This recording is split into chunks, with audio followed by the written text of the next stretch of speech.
Hi, everybody. Michael Silber here, Event Director for Enlit Australia, continuing with our discussions with industry experts and industry leaders.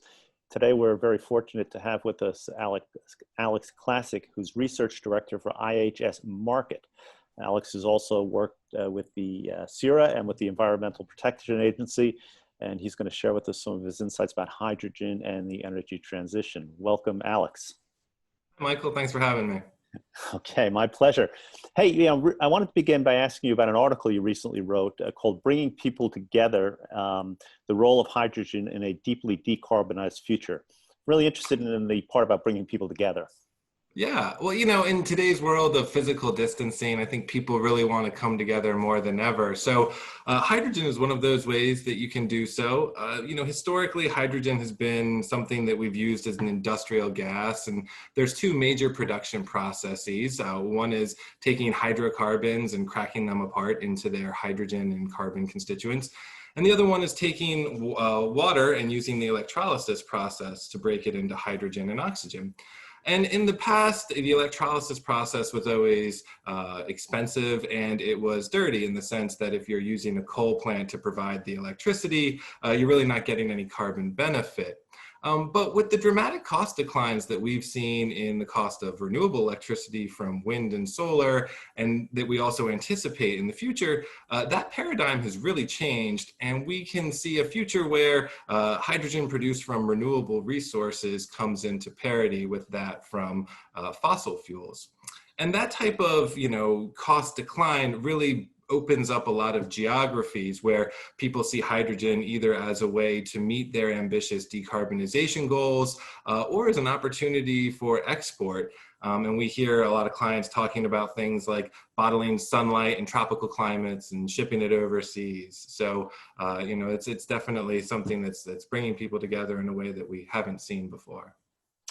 Speaking about shipping things overseas, here in Australia, there's a lot of talk about creating a hydrogen export market, similar to what they did with LNG, liquefied natural gas, becoming the biggest exporter in the world. So what's your view on the potential of hydrogen as a globally traded energy source? I think that the parallels with LNG and natural gas in general are very apt. In fact, one of the major drivers for our research in hydrogen came from its ability to reuse existing infrastructure that's designed for natural gas. In fact, many of our European clients came to us, mostly pipeline utilities, and they were considering, what can they do with their pipeline businesses if Europe meets its ambitious decarbonization goals or complete decarbonization goals. And so because of that, we think that the international trade for hydrogen will be very similar to the international trade for natural gas. You would have pipelines that connect contiguous geographies and liquefied hydrogen that would connect other areas. There'd be players that would arbitrage, the different feedstock prices and offtake markets around the world. And to facilitate that, you would need, all the financial items like price indices and future markets and all the other good stuff that comes along with a fully fledged market. So we're obviously, our conference is focused on power and power generation. What's your view of the potential of hydrogen as a power generation fuel source? So hydrogen has a lot of versatility across many different end uses, and in the power market, we really see it being a very great opportunity for seasonal storage. The idea here is that you, again, would be able to capture sunlight during, the summer months, or wind power during the summer or winter months where it's more windy, and be able to utilize that energy later on in the, say, a winter month when you don't have quite as much renewable resources on hand, and you could recapture that energy. And we've seen a couple of utilities and other, equipment makers moving forward with projects to do exactly that. The Los Angeles Department of Water and Power has a plan to take an existing coal-fired power plant, repurpose the transmission yard, install new dual fuel power turbines, and then it's located on a gigantic natural dome cavern, or natural salt cavern, that will allow them to actually geologically store hydrogen underneath the power plant. So at times in the winter, like I said, when they don't have enough renewable energy on hand, they can use that hydrogen that's stored on site through processes like electrolysis using curtailed or otherwise curtailed renewable energy. And then there's also the possibility of, using hydrogen in baseload power plants if there ever was a ban on natural gas. And, a lot of these equipment makers, their dream is that you would create hydrogen using their electrolyzers and ship it using their compressors and then burn it using their turbines. And they would very much like to facilitate that. So following on that, in your article, you mentioned hydrogen as bridging the gap between demand and the intermittency of renewable power. Can you elaborate on that a little bit? Yeah, so, there's a couple of things going on there. And I think, at first blush, there's the idea that you would be able to use electrolyzer to make it so that if there's, a momentary disturbance on the grid where you would need to otherwise curtail renewable electricity, well, then you could put an electrolyzer at a facility in order to capture that otherwise lost energy. And as places like California start racking up ever increasing amounts of curtailed energy, that notion has its appeal. But I really think that underlying that is the idea that in a world that's deeply decarbonized, we really need to change how we do a lot of things, including heat and vehicle transport.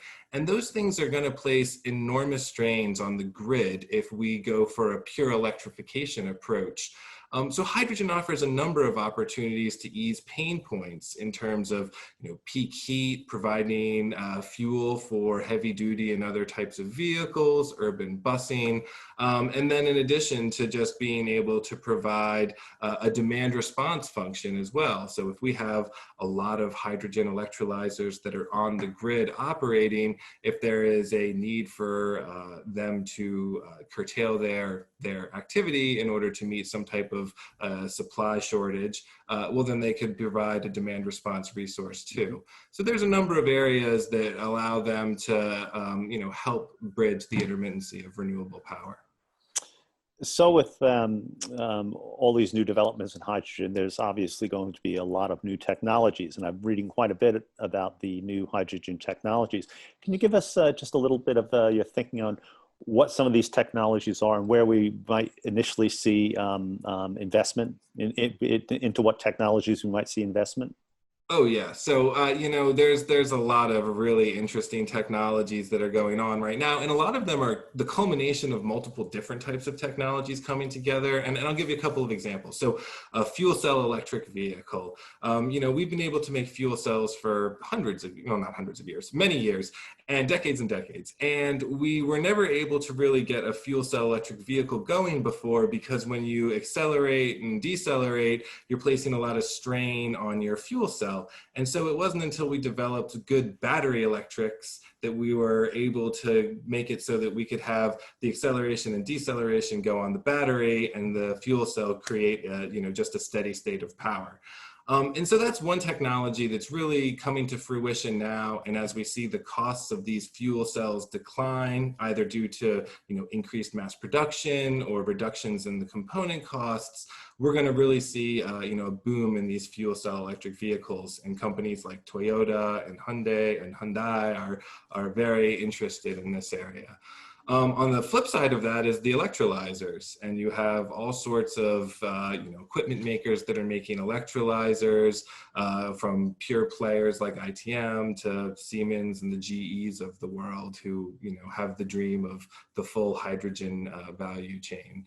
There's the dual fuel power turbines. We're seeing a number of companies like Mitsubishi, Hitachi installing big dollar investments of power turbines that have the ability to burn significant amounts of hydrogen, either 50% or up to 100% in their turbines without having problems.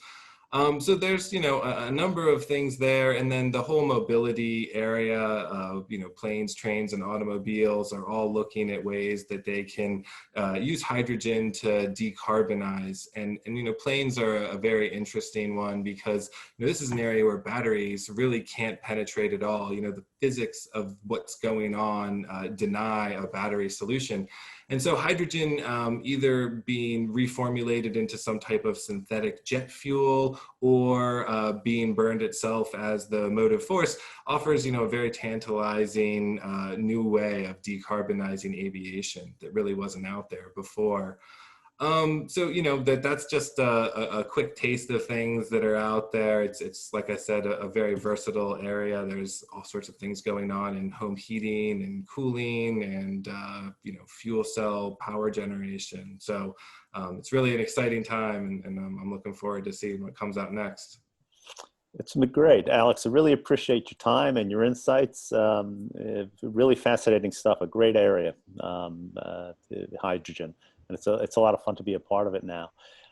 So thanks for your time. Hopefully you can make it out to our live event here in Melbourne. And it's March 10th and 11th of next year. And if everything goes well, we hope to see you there. Well, that Thanks for your sounds time. great, Mike. I hope to be there. Have a great one. You have a good day.